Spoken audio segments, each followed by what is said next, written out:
Moving ahead, we move on to the next topic. The next topic for the day is donors with comorbidities, which would be presented by Dr. Ram Mohan S. Bhat.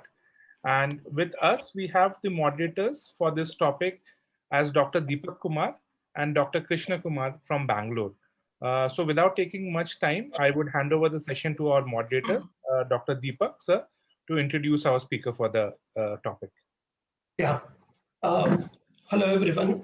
Dr. Krishna Kishore is held up somewhere. So I'll introduce Dr. Ramon Sripad Bhat, who did his MBBS from Karnataka and went on to do his MD from Safdarjung Medical College, Delhi. Later on moved to UK. He did his MRCP in internal medicine and nephrology.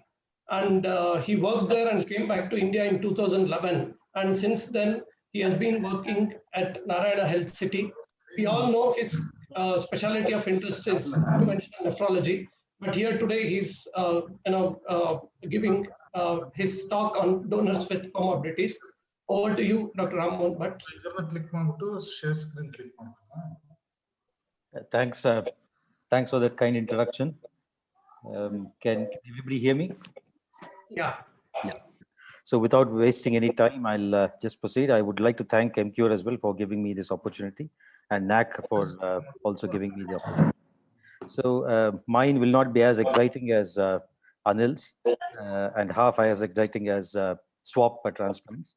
I've been given the mandate of talking about donors with comorbidities. So basically, I think it is about trying to expand the live donor pool. I'm not going to talk about cadaveric donors at all here.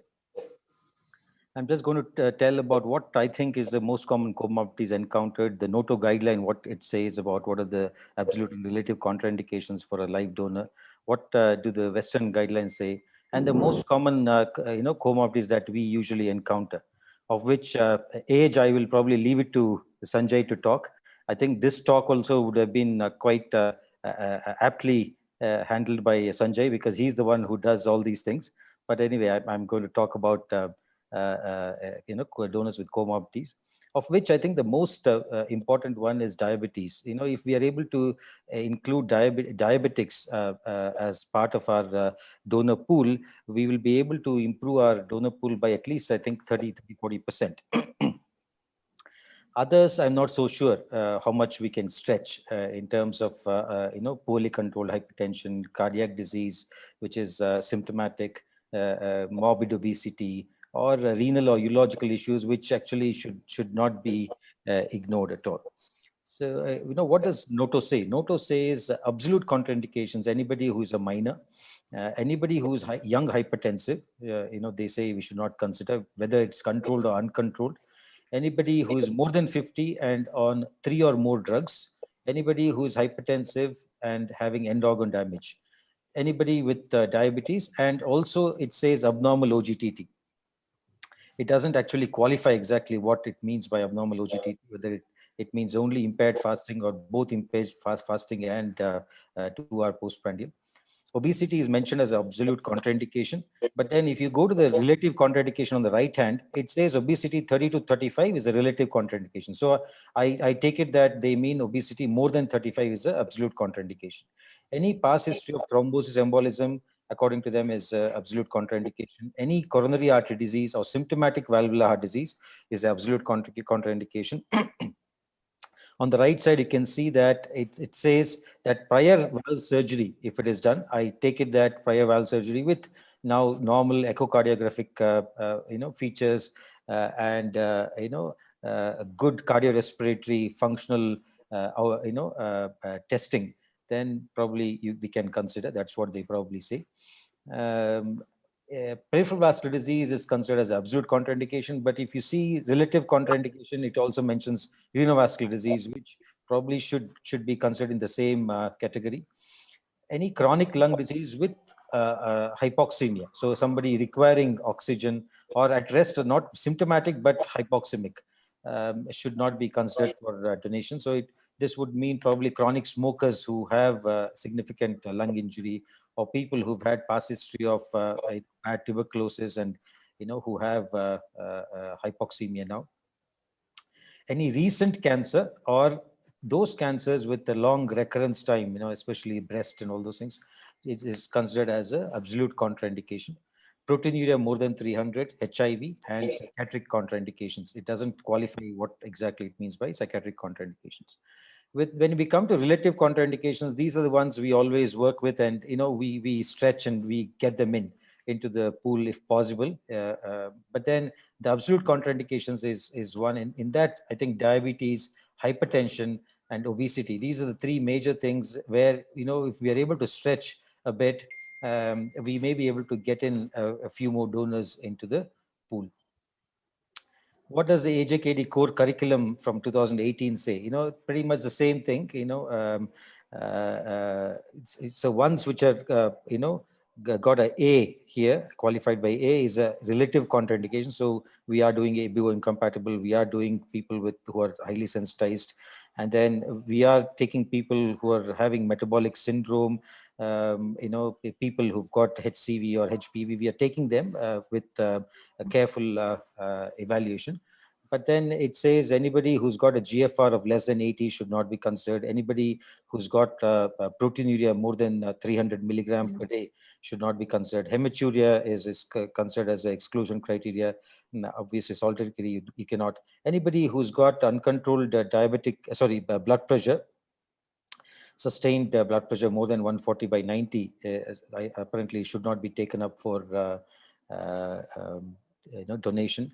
And then anybody who's got diabetes, once again, should not be considered. Age as a barrier, I think I'll leave this to Sanjay, but just one slide. There is risk to the donor and risk to graft outcomes as well.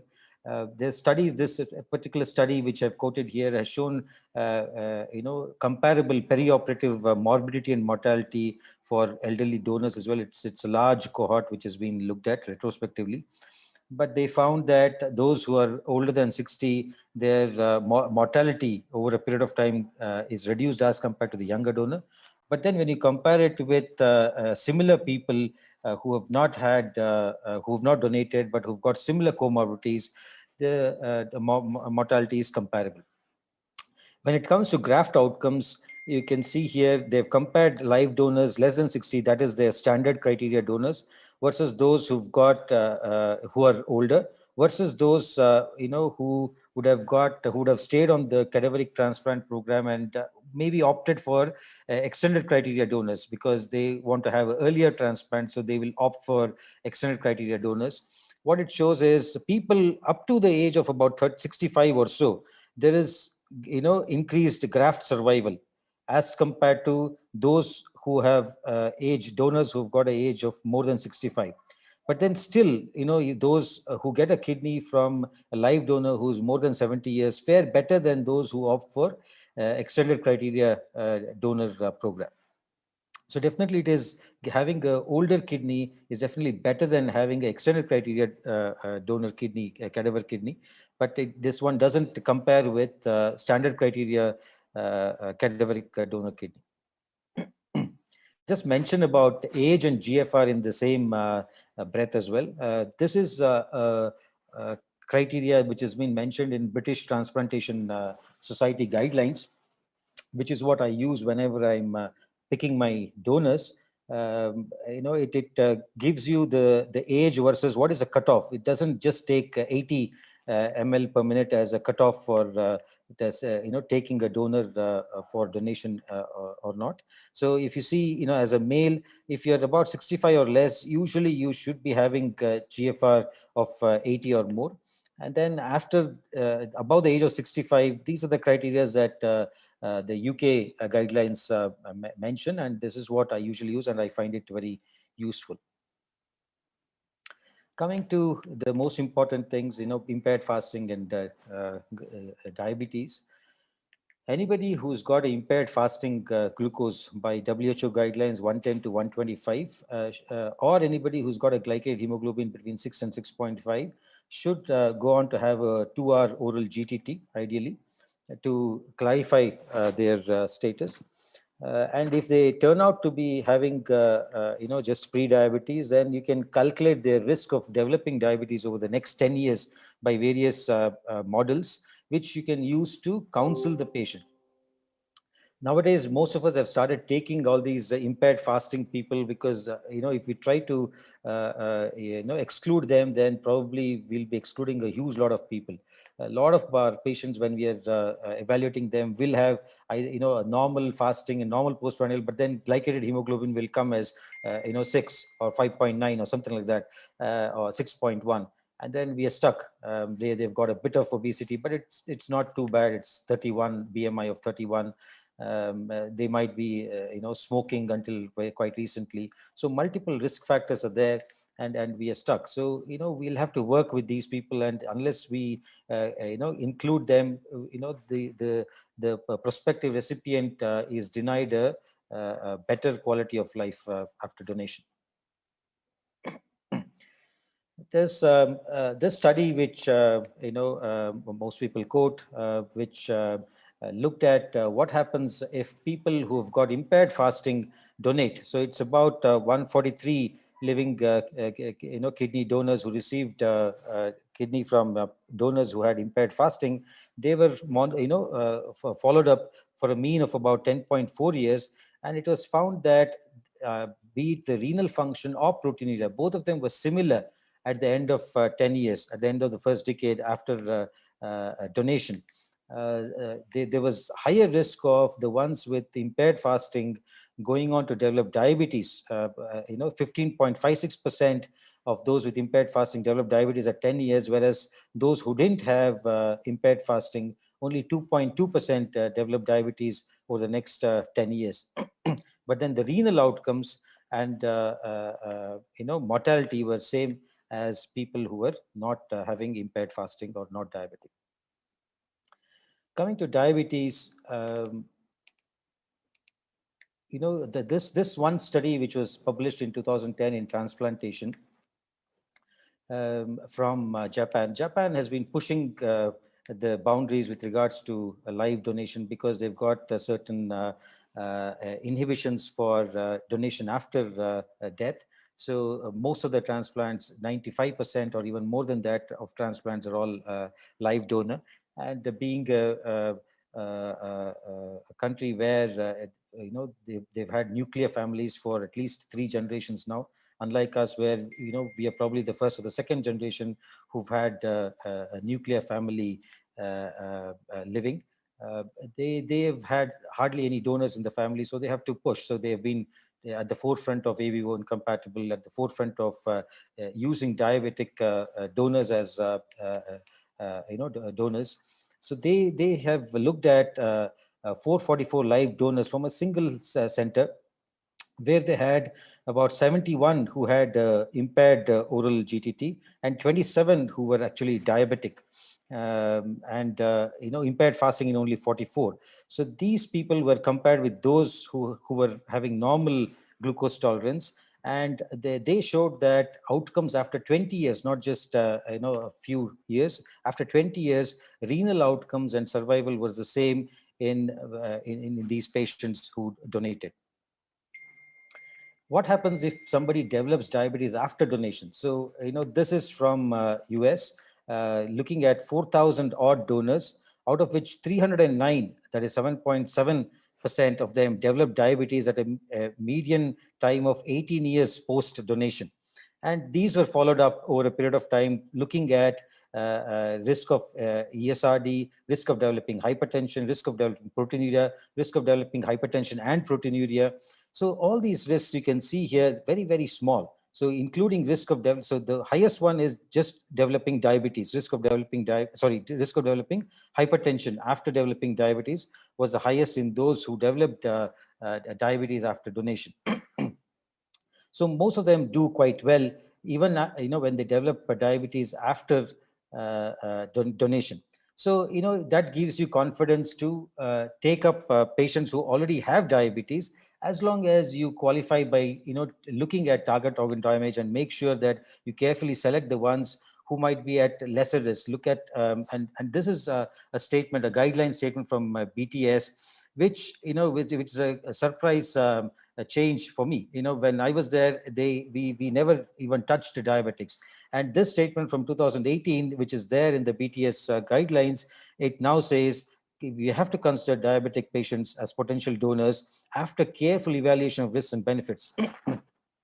In the absence of target organ damage and having ensured that other cardiovascular risk factors such as obesity, hypertension, or hyperlipidemia or optimally managed, diabetics can be considered for kidney transplantation after a thorough assessment of lifetime risk of cardiovascular and progressive renal disease. So I think this is where we should move globally as well, especially in India, where we are lagging behind in terms of cadaveric transplant, and then we have to increase our pool of live donor transplant. So that comes to that brings me to the next topic, which is hypertension. The Noto says anybody who is a young hypertensive should not be considered as a donor. However, most of the Western guidelines don't use age as a barrier. So anybody who's got uncontrolled hypertension, which is blood pressure more than 140/90, even on 1 or 2 drugs. So anybody who's got 3 or more drugs, should not be encouraged to donate. We can always encourage them to lose weight, stop smoking, all these things, lifestyle changes to control the blood pressure, and then we can get them to donate. But then when they're having uncontrolled diabetes, blood pressure, we should avoid the donation from these donors. And very specifically, BTS, which is not there in other guidelines, say that we should also use ambulatory blood pressure monitoring, and this is the cutoff that they use, 135/85, whereas American guidelines still maintains 140/90 even for ambulatory blood pressure monitoring for donor purposes. So I'll give you some information about ambulatory blood pressure monitoring in the next slide. So anybody who's got clinic blood pressure of more than 140/90 or ambulatory blood pressure of more than 135/85 on 3 or more drugs should not donate kidney.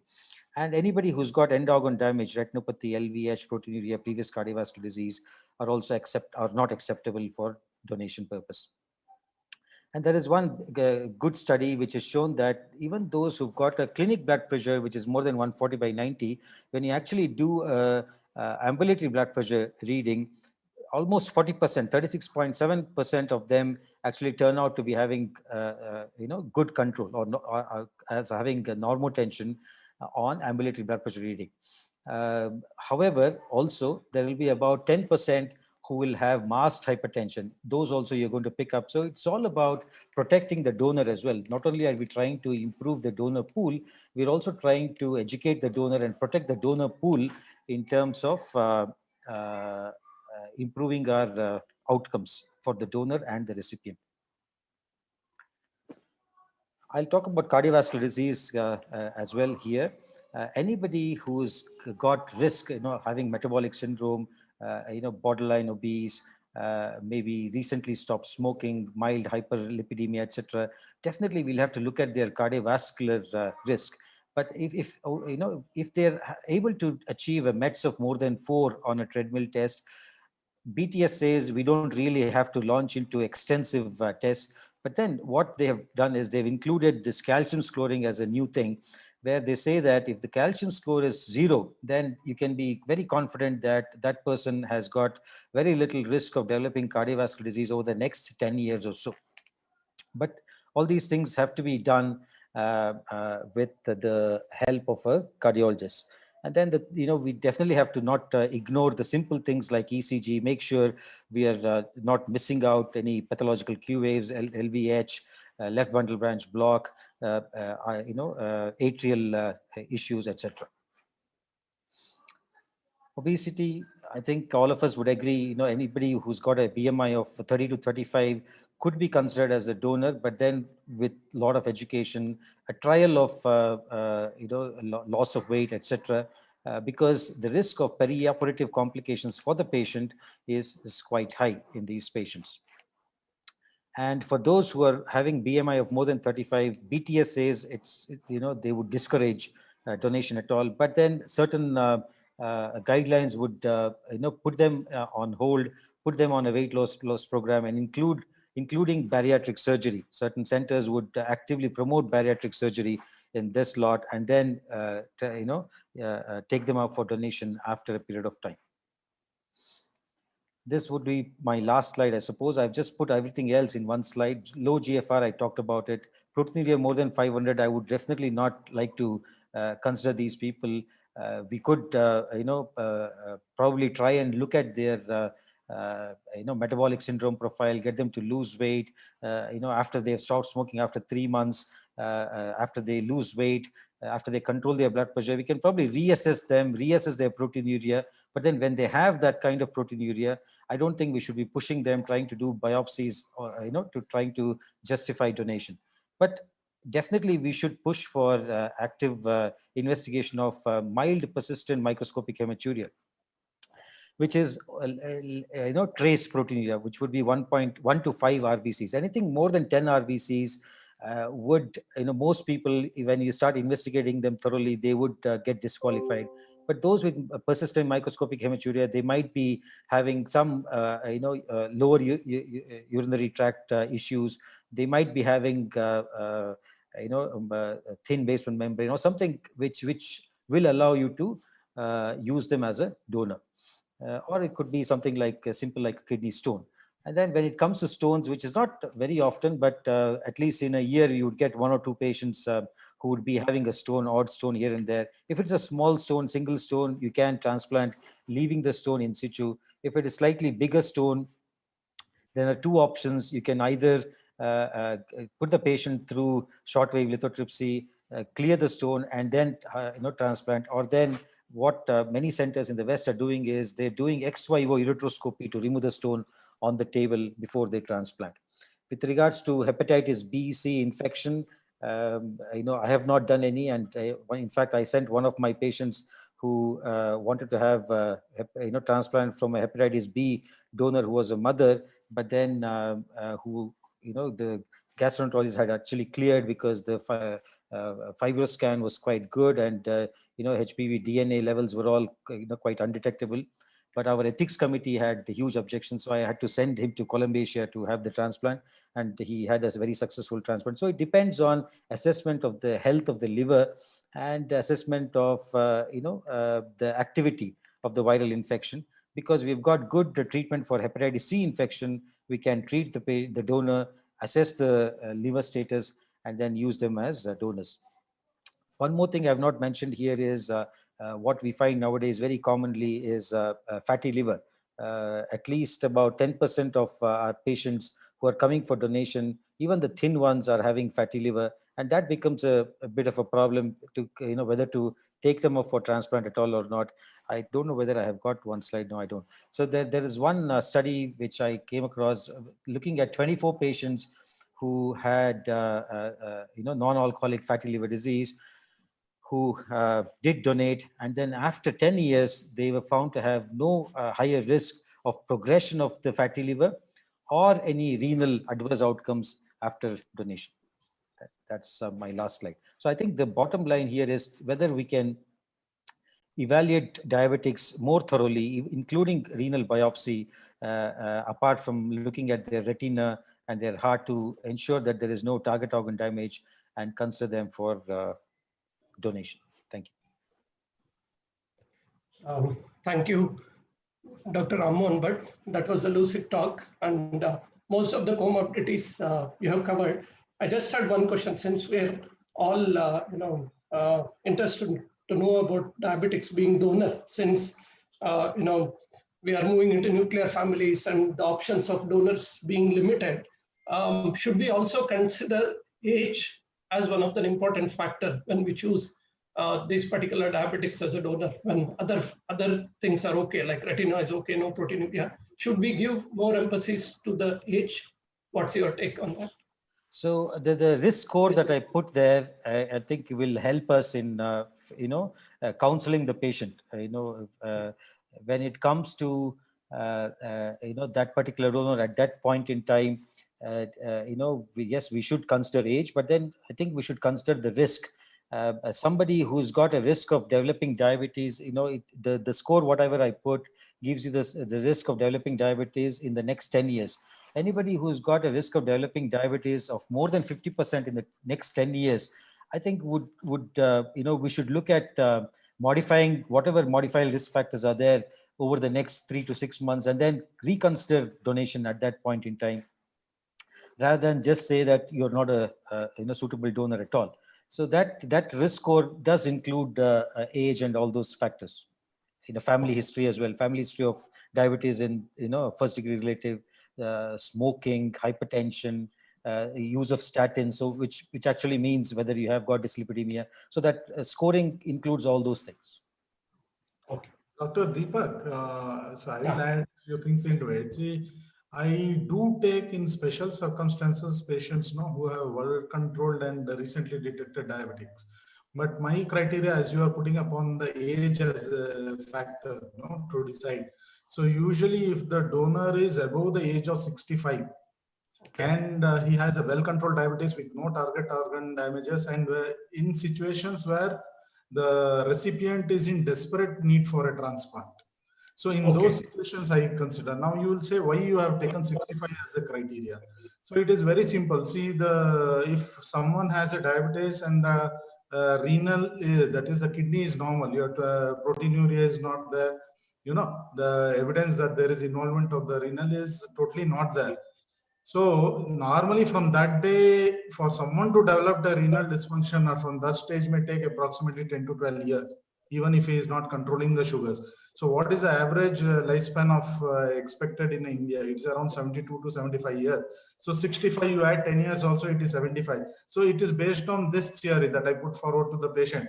And the fact that we do all related transplants only, and elderly donor, now it becomes, the recipient, they are more sensitive towards the parents or whoever has donated related in the family. So usually they come for follow-up with us only. So usually it doesn't happen that diabetes goes haywire. So based on these criteria, I take diabetics provided desperate situation for the recipient and age about 65 years. Okay. Yeah, I have similar points like Sanjay. Can you hear? Everyone can hear? Yes. Yeah, I think looking at now the younger recipients, especially they are in like 20s, 25, 30s, and then they're on dialysis for already 6 months, 1 year, and then they have a related donor, mostly parents.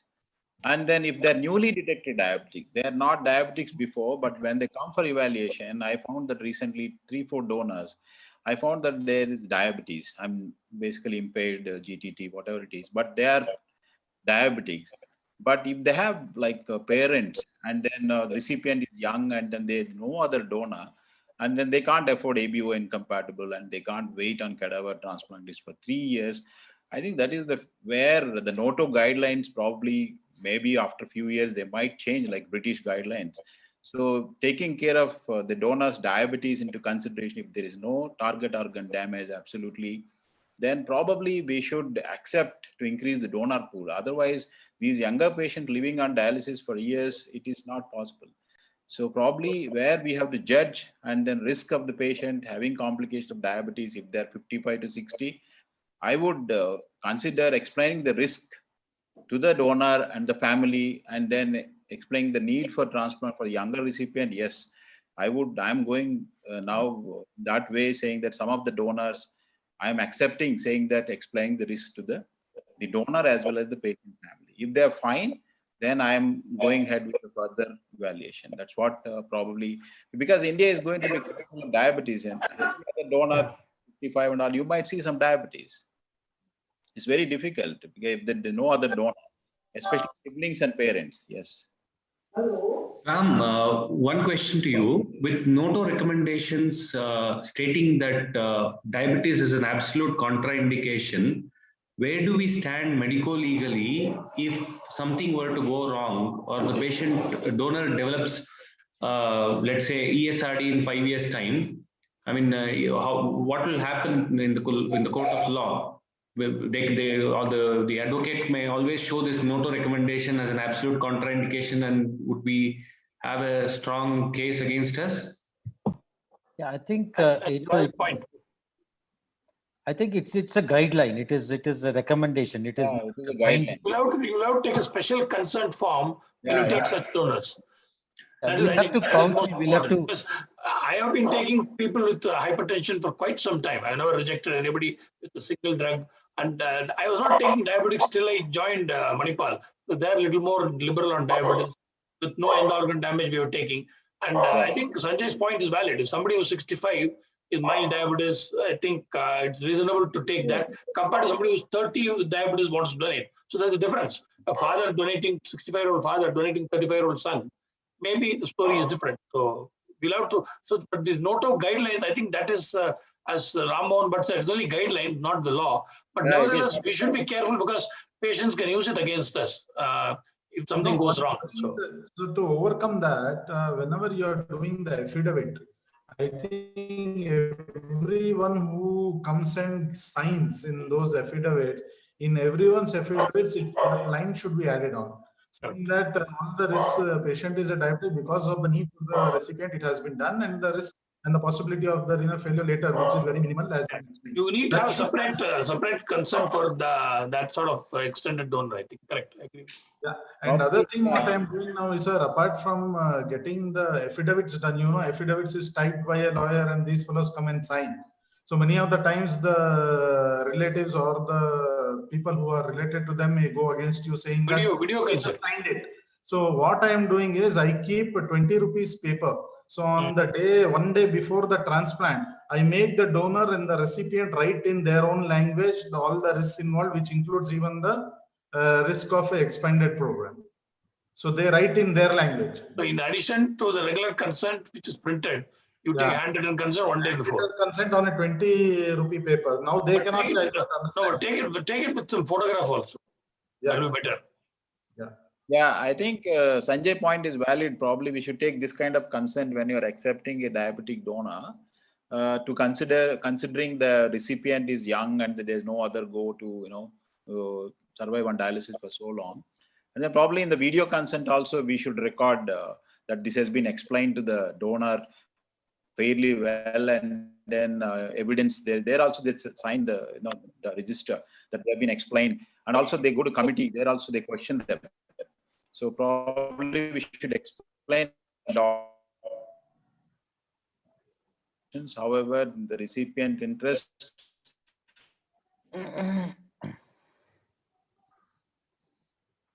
consent apart from the regular Just be on the side.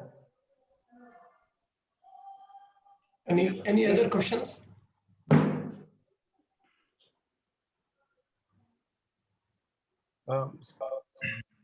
Sir, there are some questions in the Q&A tab, sir. Would you like to take them, or would they be answered later? We can take them now.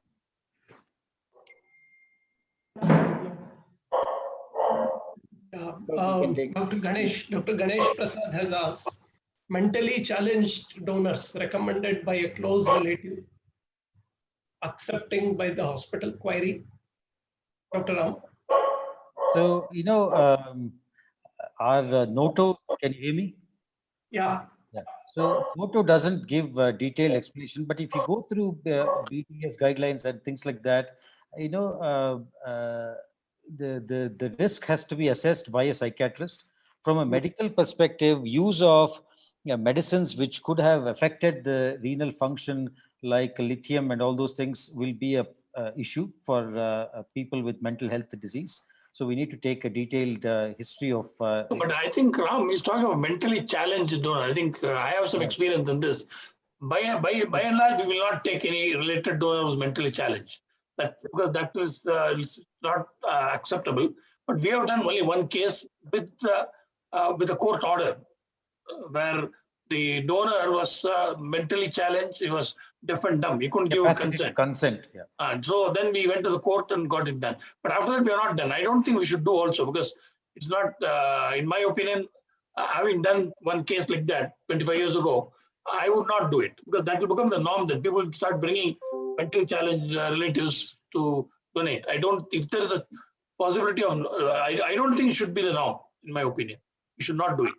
I have got one experience, sir. I had one patient who was actually sister of a doctor, and mother needed the transplant. So they had got this child, and we evaluated the IQ. IQ was not very bad. They had reported it around 45. So apart from our psychiatrist, we sent for the evaluation to a government center, that is to the Victoria Hospital. The psychiatrist was there and got the clearance from them, and then we submitted it to the state committee. So only our concern was, if the mother dies, then who will take care of the girl child? So on that pretext, only one such instance which I have done almost 10 years back, and both are doing fine now. The mother and the daughter both are, and the daughter is being taken care by the mother now. Even our case was like that only, where the donor was donating to the only breadwinning member, the brother, and the judge also said, if the patient dies, the donor also will die because there's nobody else, and the donor's wife will, the patient's wife will throw out the donor first.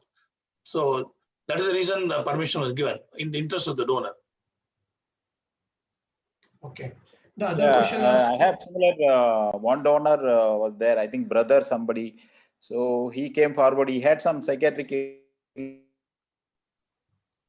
but he was pretty good. His IQ was good, and then he was done by two psychologists are assessed, and they're certified saying that he's understanding what exactly the problem, and then he can donate. But when he went to the committee, they did not give the permission. So we said that, yeah, if the committee doesn't give permission, I can't do anything. Even the psychologist has given a certificate saying that he's understanding, he can capable of doing. But that family left, and he went to Hyderabad and he got transplanted. So it depends upon the committee also. Some of the committees are very strict. They follow as per their, I mean, they have their own ways of dealing. So I don't think every committee is same. So yes, some committees more liberal, and then they might give the permission. You are safe if they're given the permission. So we didn't do the transplant. He went to Hyderabad and got transplant.